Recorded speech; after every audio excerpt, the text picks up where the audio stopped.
Imagine waking up tomorrow and knowing that nothing can shake you. Not the attitude of your coworker, not your overflowing inbox, and not even the person who cut you off in traffic. Sounds impossible, right? Well, 2,000 years ago, a group of ancient philosophers unlocked the secret to unshakable peace, and their solutions are more relevant today than ever. I'm not talking about some mystical secret or an expensive 10-step program. I'm talking about Stoicism. Today, I'm sharing 10 powerful quotes that can completely change how you view your life. In the next few minutes, I'll break down these life-changing quotes and show you exactly how to apply them in your own life. No fluff, no complicated philosophical jargon. Just practical wisdom you can start using today to handle everything life throws at you. Let's get started. Our first quote comes from Marcus Aurelius. Begin each day by saying to yourself, "Today, I will encounter people who are ungrateful, arrogant, deceitful, envious, and hostile. People behave this way because they don't understand what is good and what is bad." Even though Marcus Aurelius was the most powerful man in the Roman Empire, he started each day by reminding himself he would meet difficult people, and that was okay. This isn't pessimism, it's realistic optimism. He's not saying everyone will be difficult, but rather preparing himself for the inevitable challenges of human interaction. This mental framework does three powerful things. It removes the surprise from negative interactions. When you're prepared for difficulty, it loses its power to derail your day. It's like wearing armor. The arrow may still come, but it won't pierce as deep. It shifts your perspective from reactive to proactive. Instead of reacting emotionally to someone's behavior, you create mental space to respond thoughtfully. It cultivates empathy. By realizing that difficult behavior often comes from ignorance rather than malice, you free yourself from taking things personally. Think of it like this. If you saw someone burning their hand because they didn't understand fire was hot, you'd feel sorry for their ignorance. They may not know better, but you do. Next, another quote from Aurelius. The duration of a person's life is only a moment. What then can possibly guide us? Only one thing: philosophy. At first, this might sound depressing, just a moment. But Marcus Aurelius isn't trying to discourage us. He's offering liberation. Imagine standing on the edge of a vast canyon and realizing how small you are. Most people would feel insignificant, but a Stoic would feel free. When Aurelius says life is a moment, he's not belittling our existence. He's urging us to wake up. We often waste time worrying about things that won't matter in a week, like social media arguments or criticisms that keep us up at night. Aurelius would tell us, don't waste time on these things. Think about how we live. We're always postponing joy. I'll be happy when I get that promotion, or I'll relax after this project. But Aurelius is saying, your life is a moment, right now. This wisdom came from a man who was the most powerful person in the world, dealing with war, plague, and constant political intrigue. Yet he understood that true power comes from understanding the shortness of life and using each moment with purpose and meaning.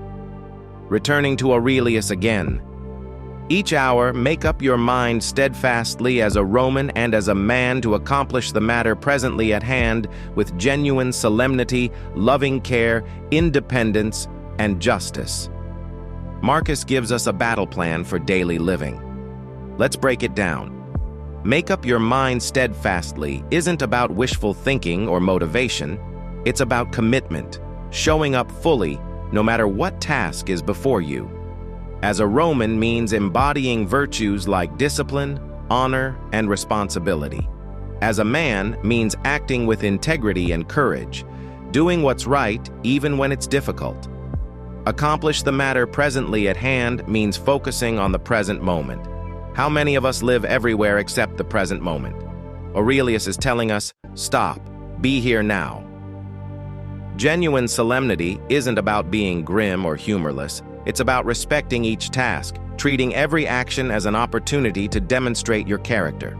Aurelius also said, "Not easily will you find a person who is unhappy due to ignorance of what goes on in another person's soul.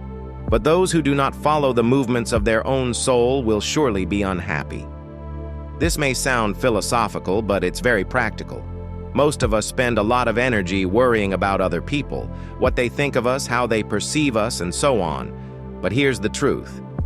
Other people's inner worlds are not your problem. The true source of unhappiness is your own unexamined inner landscape. How much time do you spend understanding yourself? Not in a narcissistic way, but honestly.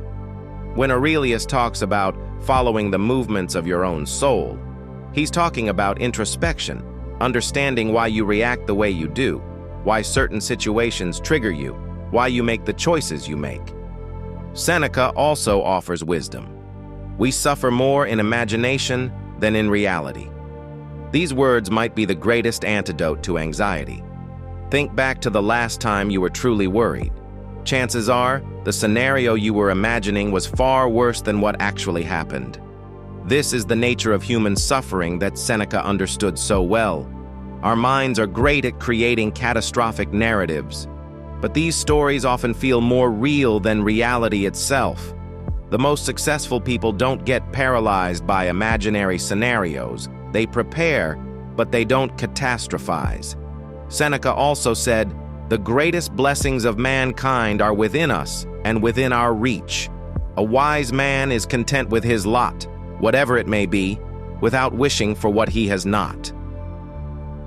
In a world that constantly tells us happiness is one purchase, promotion, or relationship away, Seneca says, stop. Happiness isn't out there. It's inside you, right now. Most people spend their lives chasing more money, a better job, a bigger house. But Seneca reminds us, the greatest blessings are already within us. Seneca's insight is liberating. Time is the most uniform resource we have. Everyone, billionaires, street vendors, presidents, gets exactly 24 hours. The difference lies in how we choose to spend those hours. Most people don't manage time. They let time manage them. We waste hours on mindless distractions, but Seneca would challenge us to live intentionally, using time not as something to kill, but as something to live. Finally, from Epictetus, it is difficulties that show what men are. Difficulties shape us. They don't break us, they build us. Consider an athlete. They don't get stronger by lifting weights that feel easy. They get stronger by pushing against resistance. The same is true for character. The challenges you face, difficult conversations, complex projects, are building your skills, developing your courage. Epictetus also said, "It's not what happens to you, but how you react to it that matters." We often focus on controlling things we can't. Other people's opinions, the weather, traffic. But the one thing we can control is our response.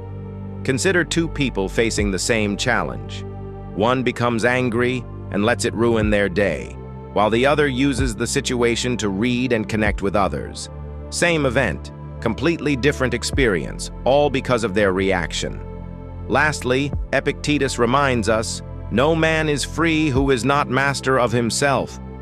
True freedom is internal. It's not about the absence of external constraints, but about having control over your thoughts, emotions, and actions. When we are masters of ourselves, we are truly free. In conclusion, Stoicism is not about avoiding difficult people or situations.